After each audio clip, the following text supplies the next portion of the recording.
Assalamualaikum, selamat datang ke SRTV. Jadi, perkongsian kali ini kita akan bertumpu kepada mengenai persiapan saingan Liga Super untuk saingan 2025-2026. Since belum ada apa-apa update terkini lah untuk Sabah FC. Paling-paling pun klub yang mungkin akan di-join oleh Pak Tesu, oleh Gaby, Sadil pun macam sudah confirm bersama uh, pasukan Boyan Hodak, lebih kurang macam itulah. Tapi itu maksudku di luar Sabah FC sudah. So, aku tidak akan bercerita mengenai lanjut untuk benda-benda tu. Tapi sekarang kita bercerita mengenai sekali lagi persiapan saingan Liga Super, dan ini perkongsian daripada MFL sendiri. So, aku ingin berkongsi dengan kamu beberapa isi-isi penting lah dalam perkongsian tersebut, seperti bila bermula Liga ni, apa kelab yang akan ada dalam Liga ni, lepas tu format pendaftaran pemain dan seterusnya. Benda yang menarik di sini yang aku rasa akan boleh membantu kestabilan suatu kelab tersebut adalah mengenai FFP. Ini macam yang lebih kurang bagaimana suatu kelab tu boleh berbelanja untuk mendapatkan pemain dan juga untuk menetapkan salary cap bagi pemain-pemain mereka, bagi memastikan sekali lagi masalah kewangan tidak lagi akan berlaku di saingan Liga Super ni. So itu adalah benda yang ingin aku kongsikan pada kamu, dan banyak benda menarik lagi lah di sini sebenarnya. So kita akan go through one by one. So kita akan mulakan dulu guys dengan persaingan Liga Super ni, di mana ianya akan bermula pada awal Ogos 2025 tahun ni. So tujuannya adalah untuk menyelaraskan dengan FIFA kalender lah. Kalau kita tahu, bagi aku macam mana-mana saingan di bola sepak di Asia ni pun bermula pada Ogos. Kalau kita pergi Europe pun, especially EPL pun akan bermula pada Ogos nanti. Mereka baru saja habis saingan bola sepak mereka.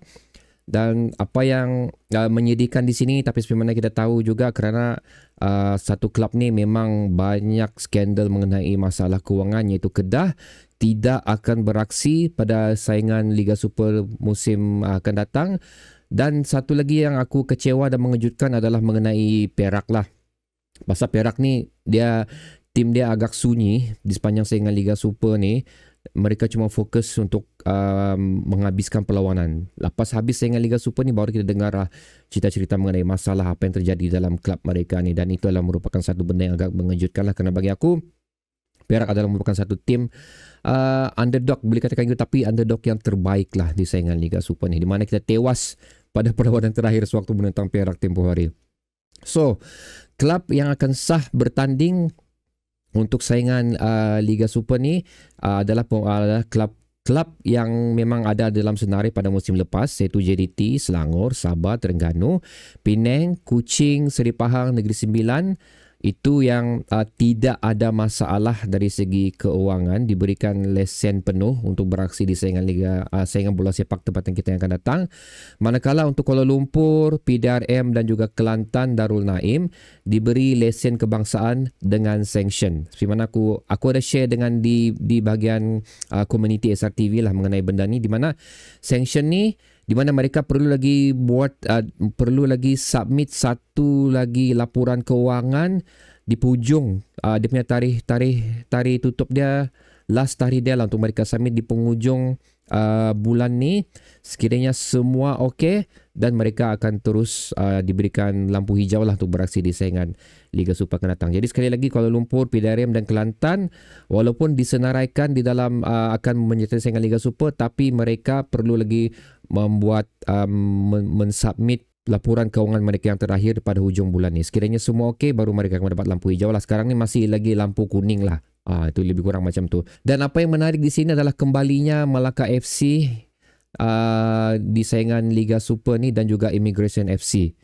Immigration bukan kembali lah, tapi Melaka FC ni akhirnya kembali ke saingan Liga Super, di mana dua kelab ni beraksi pada saingan AFL A1, iaitu Liga Semi Pro A1 dululah. So aku suka melihat kelab-kelab yang bukan berasal daripada mana-mana negeri beraksi di saingan Liga Super ni. Contohnya seperti sini, kalau betul Immigration beraksi, ya bagi aku is a good sign untuk saingan Liga Super kita ni. Seterusnya seperti klub-klub lain jugalah yang telah beraksi dengan cukup bagus di saingan Liga Super ni. Sebenarnya kita tengok Kuching City, kerana Kuching City initially bukanlah wakil Aku rasa kamu faham maksud aku lah, tapi aku cuba sampaikan macam ni, bukanlah wakil sebenar untuk Sarawak, kerana dulu tu adalah Sarawak United. Lebih kurang macam tu. So Kuching beraksi dengan bagus. Lepas tu aku suka tengok PDRM walaupun dia bukan kelab mewakili mana-mana negeri. Lepas tu of course Kelantan United sendirilah. Kenapa aku cakap Kelantan? Kerana kita tahu Kelantan sering bertukar-tukar dia punya nama kelab ni, lebih kurang macam tu. So it's a good sign lah, pasal aku tak mau tengok macam dari satu tempat Sabah FC, KL FC itu saja. Aku mau banyak klub-klub lain yang beraksi di saingan Liga Super ni. Dan seterusnya, apa yang lagi menarik di sini, kembalinya satu klub daripada Brunei yang pada lastnya pernah beraksi di saingan Liga Super juga, kali terakhir pada tahun 2008, iaitu DPMMFC, klub dari Brunei. Sekali lagi akan kembali ke saingan Liga Super, dan ini merupakan satu benda yang cukup menarik juga, kerana agak lama kita tidak nampak Brunei beraksi di saingan bola sepak tempatan kita ni. Kehadiran mereka pun bukanlah satu benda yang asing untuk kita, dan kelab DPMMFC ni pun dalam bukan satu decorated club sebenarnya. Mereka pun telah memenangi beberapa kejuaraan baik di domestik di masaku di saingan bola sepak tempatan Brunei, dan juga sewaktu mereka beraksi di Liga Singapura, mereka juga telah memenangi beberapa piala lah.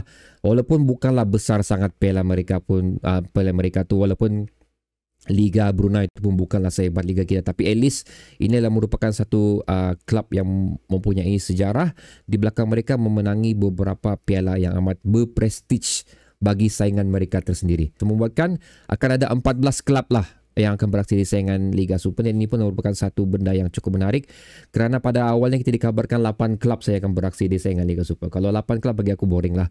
So seterusnya adalah mengenai format pendaftaran pemain, di mana MFL telah bersetuju untuk meminda jumlah pendaftaran pemain, iaitu 34 pemain untuk kelab yang bersaing dalam ACL Elite dan ACL 2. Okey, manakala 30 pemain kepada semua kelab. Maksudnya mana-mana kelab yang tidak beraksi untuk pertandingan tersebut akan boleh daftar sebanyak 30 pemain saja. Pada last season 32, so dikurangkan 2 lah.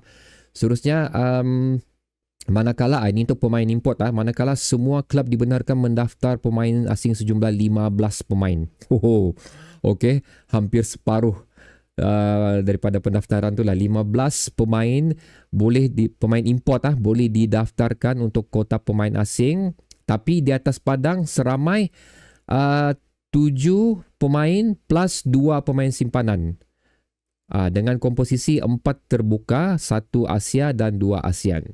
So kota tu ditambah, pemain import di padang tu pun ditambah. Cuma apa yang telah dikatakan oleh MFL sini, tidak semestinya anda ataupun kelab-kelab tersebut perlu mengisi 15 pemain import tersebut, kerana ianya akan bergantung kepada FFP, di mana kita akan cerita sebentar lagi lah. So MFL juga telah menetapkan, ini satu tarikh yang penting untuk kita tahu juga.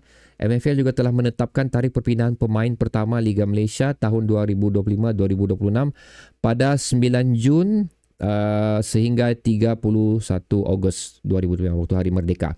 Itu jendela pertama. Jendela kedua akan berlaku pada 5 Januari 2026 sehingga 1 Februari 2026. So seterusnya adalah benda yang paling penting di sini aku rasakan, di mana ia adalah merupakan akan menjadi satu revolusi lah untuk kelab-kelab di saingan Liga Super ni, di mana hopefully kita tidak akan lagi mendengar masalah-masalah kewangan ni, di mana MFL turut mengesahkan pelaksanaan sepenuhnya Financial Fair Play FFP yang mula diperkenalkan musim lalu dengan menetapkan mekanisme gaji ceiling salary cap sebanyak 80% kepada setiap kelab musim ini. Okey.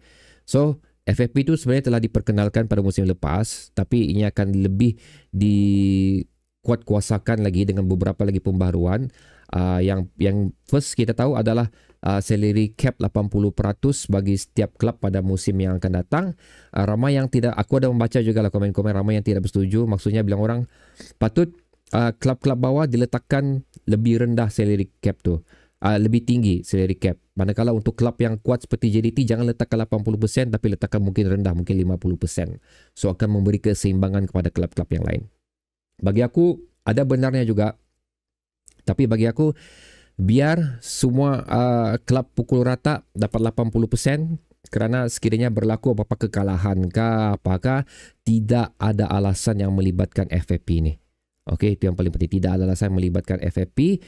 Lepas tu bagi aku perlu juga sama rata, kerana ia akan membuka mata kepada klub-klub lain untuk lebih memperbaiki kewangan mereka, agar klub tu berusaha untuk mencari jalan bagaimana cara lain untuk menjana lebih pendapatan, lebih income kepada klub tersebut, agar mereka boleh berbelanja lebih pada saingan yang akan datang lah. Instead daripada kalau klub kau bagus, kau punya persen dikurangkan. So itu adalah merupakan satu persaingan yang tidak sihat bagi aku, kerana sekali lagi aku tidak mau mendengar alasan, oi klub kami tak boleh pasal kami tak boleh belanja lebih, klub di bawah boleh belanja lebih. Lebih kurang macam tu. Aku nak mau benda tu terjadi.